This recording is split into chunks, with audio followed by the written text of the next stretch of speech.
Before we get started with this customs guide, I highly recommend you get your scav case and your Bitcoin miner set up this wipe because this is what I just got from a 95k scav case. Actually unbelievable.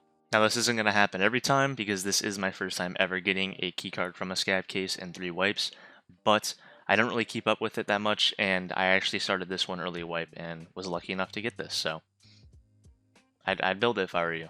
Anyways, let's get into the real reason that you guys are here. I'm Carlson SK if you don't know me already, and this is my stash guide to customs. I've been using this stash route personally for the past 3 wipes, and it's consistently been one of, if not the absolute best moneymakers I've ever done in Tarkov. I make at least 400k, averaging about 600k a run, meaning if you take this route efficiently without dying, you can make nearly 2 million rubles an hour. Another good thing about these runs is the loot is always randomized, ranging from Kappa items to keycards with wallets to loose loot needed for tasks. Meaning that this route will be good at pretty much any stage of the game. If you're fresh into the wipe or a brand new player and you need task items, this route will be good for you. If you're mid wipe or even late wipe and you're broke, or you're hunting cap items, this route will also still be good for you, and throughout the entire time you will still make a lot of money doing it. Alright, enough talk, let's go ahead and get right into the gear recommendations. For this route, personally, I bring the biggest backpack and biggest rig I can. I usually don't bring armor, but if I do, it ends up being mid tier like a Zuck armor, or it ends up being low tier like a P.A.K.A. This is because during these routes, a lot of the time you will end up running into scavs, which you can kill for armor, or you'll actually find armor in the stashes themselves, sometimes even finding backpacks in the rigs that you actually want. If it is the start of wipe and you do not have access to the flea market, I would come over here to Ragman and I would buy the CSA rig right here, as well as a Burkut or a MBSS, depending on how much loot you plan on carrying. I always go for the Burkut, I always get the biggest backpack like I said, and I don't run armor, but if you absolutely need some, I would get a P.A.K.A. or I would exchange the CSA rig for this armored rig right here. It's level 3, it'll be really good early wipe because of the dog ammo that everyone will have, and it still has enough slots inside, containing 10 slots. Now, for those of you that have access to the flea market or have a high level ragman, these are the bags that I recommend for you. I personally run the mechanism and the F5 the most, but this new bag called the T20 came out this wipe, and it is also really nice for these runs. Now, as for the rigs that I bring the alpha rig if I have a small backpack, like I said, the F5 or the mechanism, because it has a 4 slaughter as well as 3 slaughters, so if you find like a serve kit or a really long mag that you want, or if you find like a grizzly or a helmet and you don't have space in your backpack, you can just put it here. If I have the ranch backpack or a raider backpack or the couch backpack, whatever you guys want to call those, I always bring the belt combo because I'll have enough space in my backpack to carry everything. This has a bunch of 1 slaughters, a bunch of 2 slaughters, and I think it's literally the biggest rig you can get with 25 slots. If you're going full-blown budget mode, I would bring the rig. This is actually my personal favorite rig to bring simply because of how small it is and that it still contains 16 slots. It also is extremely cheap, coming in at 14 to 18k on average. It has a 4 slaughter, which is amazing, as well as 4 2 slaughters and 4 1 slaughters. This is probably my favorite rig in the entire game, to be honest. Now that we're done with backpacks and rigs, let's go ahead and get into weapons. Because we're trying to make money from these runs, we're not going to use any good weapons. We're going to use really budget guns with really good ammo. And for this, you're going to want to have Jaeger unlocked. To unlock Jaeger from doing the Mechanics Quest introduction, you can get it really early on in your account, like level 3 or 5 or something like that, and it's a really easy task to do on woods. Now that you have access to Jaeger, the guns that you are going to want to run are the SKS and the VPO. Between these two guns, the SKS is probably going to be your best friend and the one that you're going to use the most simply because of the fact it shoots PS and BP ammo. PS ammo early wipe is disgustingly lethal. It pierces level 4 armor, which no one's going to have, and even if they do, it can still pierce through it after 8 or so shots, killing the player. It also has really good flesh damage, it causes fractures really often, and overall it's really cheap and easy to get. The same applies to BP, except it's a lot better. It pierces higher level armors, but it's a lot harder to get, it's not so cheap, and you can't get it off the flea market anymore, so good luck with that. Now, even with this said, the VPO is my favorite gun to use between these two because of its cost and the fact that it shoots APM ammo, which does pierce level 5 armor, and it's a lot more satisfying to use. Other than that though, the VPO is pretty much worse in every way compared to the SKS, especially if you're running Eco or FMJ, so don't run this unless you have APM or if you're just really poor and can't afford the 33k gun. Now, like I said, guys, this is just recommendations. You can actually run virtually any gear on this route that you guys want. This is just what I recommend for people that are fresh into wipe or brand new players. This is what a bare minimum absolutely trash setup looks like. This is what I would run probably at level 1 first day of wipe. But even with this set, it should still be good enough to get us quite a bit of money. Let me go ahead and show you guys the route. The biggest factor that makes these runs successful is running customs at nighttime. If there's too much light in your room, there's glare in your monitor or something like that, and you can't run customs at nighttime, you can run during the day, but it's going to make it like 2 times harder to actually survive, and it's going to be really rough. Now, that's not to say that you guys can't run customs during the daytime. I actually run customs the majority of my time doing these stash runs during the daytime because I stream. I don't want people to have to struggle to see what I'm looking at, so daytime runs still work. They're just going to be a little bit harder, and if you don't know the map, it's pretty dangerous. For the sake of the video, I will be running during the day so you can actually see what the hell's going on. Alright, we've spawned in, and we've managed to spawn in that trailer park over by Big Red. Starting off, you are going to want to head this way. Right here, there's a loose loot spawn. This time we got an aramid, but I've actually found GPUs and Tetris here pretty often. Next, you want to head towards the train and just head this way. Continue going this way around the train and down into that Death Valley. That's what I like to call it because it is literally a hellhole. Now, once you get here, continue following this wall. There's going to be this little wall right here. Stay against it and just take a left once you get past it. Now, you're going to see these big old pipes, and this is where our stash run is going to start. In this first bush right here, there's going to be a barrel stash. You're going to want to hit this. After that, you're going to head directly straight this way, and you're going to find a leaf stash, or a stick stash, whatever you want to call it. A camo stash, I guess. And it's right here. Now, once you're around this point in time, scavs can start spawning in, so be careful. You come up here, you're going to follow this wall again. Jump over here and take a right. You're going to come over to Dead Scav. This is the scav that has the unknown key for Extortionist, if you don't have that already. In this bush, loot this scav. There's a known key like I stated, and there's some PS ammo, which, like I said, is really easy to get. From here, if you're running nighttime, you do have to be careful of cultists. Cultists can spawn right here in front of us, as well as in Stronghold. Even with this said, though, you should be fine. Just run through this hole in the wall. You're going to stick towards this direction. Avoid crack because of the PvP. Crack is a nice place to loot if you have the ability to, but more than likely you're going to want to avoid it. Especially because we have no armor and we're running really bad gear. You want to come in here, you're going to check this table because of gun parts. You can find really good stuff here. For example, RKO. I found RK2s before and some other really good gear. I'm going to open this door, you're going to book it right, you're going to stay in this little divot down here and just get towards that wall. Once you're at this wall right here, you're going to follow it, avoid Stronghold. If Rashala and or cultists are there, they will not be able to really detect you behind this hill, and if you get behind porta potties as well, they cannot see you. Up here, there's going to be another stash. There's going to be a stash right by this tree, right here. Once you finish looting the stash, run up this train bridge. There's going to be another bush right here that has another stash in it. Once you loot this stash, you're going to head towards Old Gas, but beware, there's going to be a lot of scavs here, and this is also a pretty big PvP area. Once you get to this gate, take an immediate right. You're going to check Giving Tree and this medical bag inside this little cement ring. You can find a key card, you can find a wallet, you can find virtually any item in the entire game here. This is why it's called Giving Tree. Then you're going to check this med bag. After that, there's a little stash in this corner here. A lot of people actually do spawn here, so a lot of times this is hit. But sometimes it's forgotten. From here, you are going to jump over this fence and head into the actual gas station itself. You're going to check on these tables. I found med cases here, early wipe. There's going to be loot all along this table. You just got to get really lucky. Now leave the gas station and head towards the actual train bridge. Check the back of this truck real quick. It has a loose loot on the ground, and right here you can find moonshine and other things. And then head back this direction. Once you get around here, take a right. You are going to want to enter this building right here. This has a loose loot spawn shelf, which is absolutely amazing. Especially this wipe, you can find green batteries. This wall also has keycard spawns, power bank, electronics, literally everything in the entire game. It is beautiful. It's also got a coat, which you can search as well. Once you finish looting that wall, go this way, and you're going to exit the building over here, which right to our right is going to be another stash. Down in this divot, there's another stash right here. Want to hit this.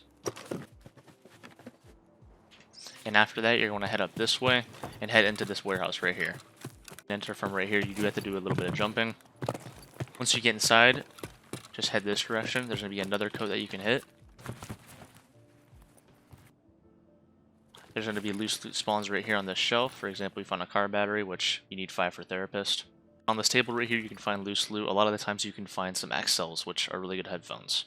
You can also find loose loot on this shelf. You can find loose loot over here. And in the back of this van, you can find loose med spawns. From here, you're going to head this direction.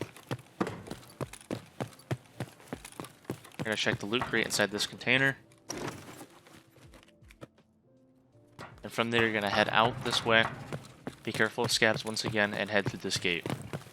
Once you get through this gate, you are going to want to run towards the wall. You're going to go through this crack in the wall. Watch out for scavs again, and watch out for sniper scav up on that mountain right there, as well as in there. Follow the wall and go through this barbed wire spot. You are going to have to crouch and slow walk so you don't take damage, but you're still going to take a little bit. From here, you can follow this wall. There's going to be another stash in this bush right here. From here, you're going to want to follow the wall again. Once you get through here, there's going to be a stash on your immediate left, located back here towards the scav extract. Continue from there, following this wall all the way this direction, you'll find another stash inside this bush. This one's a little bit harder to find, and it's probably the most annoying of the bunch to find. There it is. Make sure to eat and drink everything that you find food-wise, because it will get your metabolism leveled up, which is really nice over time to get. Once you finish looting that, you head this direction. There'll be these pipes, and right by these pipes to our left is going to be another stash. Once you finish looting that stash, head up in this building. Here you can find fuel over in that corner, as well as gauges, other loose spawns. You can find good stuff inside that crate. On this crate over here, you can find food. You want to head upstairs, and there's going to be 2 coats you can loot, as well as computers. Loot this loot crate. You can find morphine and other loose med spawns right here. You can also find money and loose spawns here. There's these 2 computers. Always loot computers. This wipe, you can find GPUs in them now. If you need tech supplies, you can loot these toolboxes as well. And after that, you're free to go. If you want, you can extract right here because of where we spawned. You head down this tunnel system, and you can get out immediately. Now, if you're not satisfied with your loot, or if you want more, you can head this direction, past this building, into this one.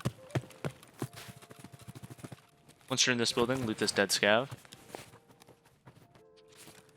and head back this direction. Now once you get towards this building, open this back door, and you're going to head immediately upstairs. In here, if you need food, you can check your left. You can find food on these shelves, for example, an MRA. Want to head this way, you can head into this room. There's nothing really great in here. Loose loot on these shelves, stuff there. Look at this crate. From that crate, you head this direction. You search this table. On this table, you can find loose gun parts. It's really nice. So other than that, this room's pretty boring. You head this way. You open this door. This is probably one of the best rooms in this building. You can find rare spawns here. You can find bitcoins here. You can find sugar, other food, and then you have these 2 coats. Once you're done with these coats, you're going to open this door. Watch out, this is a really big scav area. Scavs can be there, to your left, below you, and sometimes in the middle towards that direction. You head down the staircase, back here. You're going to hit this table. You can find ammo, other things on that. You're going to check this shelf. You're going to check this couch. You're going to check this shelf. And this is probably the best shelf in the entire map right here. You can find loose spawns like the other back wall, back towards the power station. And check this shelf as well. Now once you're done with that, you're probably more than likely going to want to leave. There's really nothing else in this area that you can loot. We pretty much hit everything. There's one more van over here that you can hit for 2 more computers and potential flash drives, but it's pretty dangerous. Right here.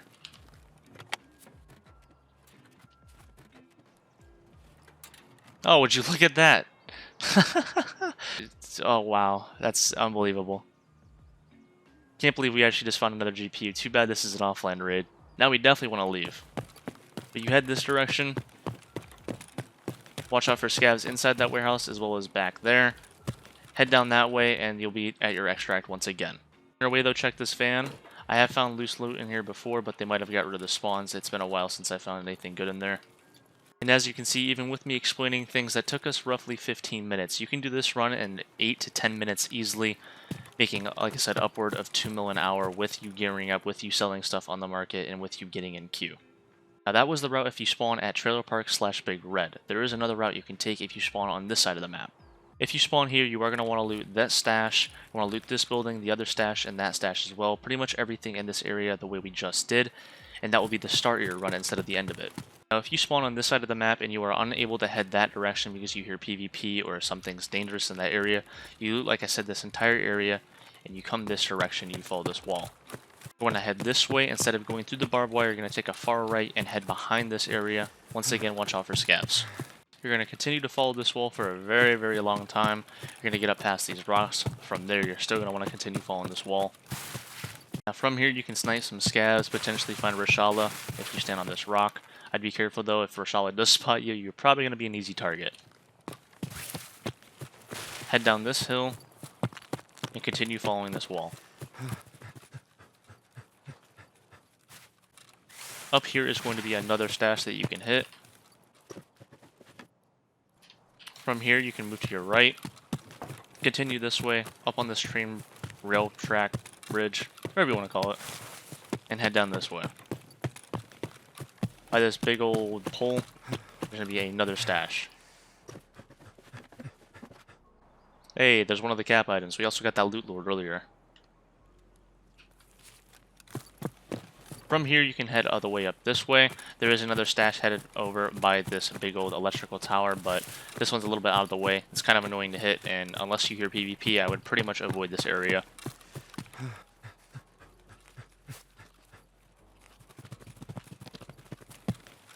The stash is around here. You head back here, and it's going to be right here underneath this fence. From here, you can head back this way. You can head towards dorms. Now once you get to this hole in the wall right here, head through it, and you can go to dorms if you want. If you want PvP or you need to kill more scavs, you need to find Reshala, you can head there. Or if you don't have any good loot on you from those stashes, you can just head there and maybe get lucky and kill a Chad. But if you have good loot and you want to continue getting out, head towards this way. You're going to see the bus station with the green wall. Once you get to that, you're going to follow that wall, and you're going to see a little blue container. Be careful of sniper scav. Sniper scav will be right there if it's alive, and there can be a scav up here, so look out for him. Continue following this wall like I said, and you'll see this blue container right here. There's going to be another stash inside. Now sometimes you can actually find a scav inside of this container. He's jump scared me multiple times. A lot of the times it's a shotgun scav, I've noticed. But it'll be right in that corner. Kill him, and you'll be able to loot this container. Once you finish hitting the stash, there's nothing else for you to do on this route. Just head this direction, go towards construction, follow the wall, and you'll be able to go through that little checkpoint. You'll get towards the dead scav that we searched for unknown key. You'll be able to hit those 2 more stashes, and you'll get out. This is one of the more mediocre stash runs. You won't be able to hit nearly as much as you would if you went the other direction towards Old Gas and took the exact route that we just took backwards. But this is a little bit safer if you hear PvP towards Stronghold and Construction and Skeleton and Crack. That is pretty much my entire guide for customs. There's really nothing else for you guys to do. This is just what I know. If there's any more loot spawns that you guys know of, let me know, and I'll add them to my run. But other than that, that is all I have to show you guys. I hope you guys did enjoy this run. Hopefully something good comes of it. I've actually found pretty much all my Kappa items through this. The only thing I need left is an evasion armband, which is going to take me literally forever. But the best way to get them is through stashes, so this is perfect for it. Thank you guys so much for watching. Like I said, hope this guide was helpful for you. Look out for my future guides. Check out my stream at twitch.tv/CarlsonSK. I stream there all the time, Monday, Wednesday, Friday, and sometimes the weekends, usually for 4 or 5 hours. Other than that, though, I hope all you guys have a wonderful day, and I hope to see you in the next one.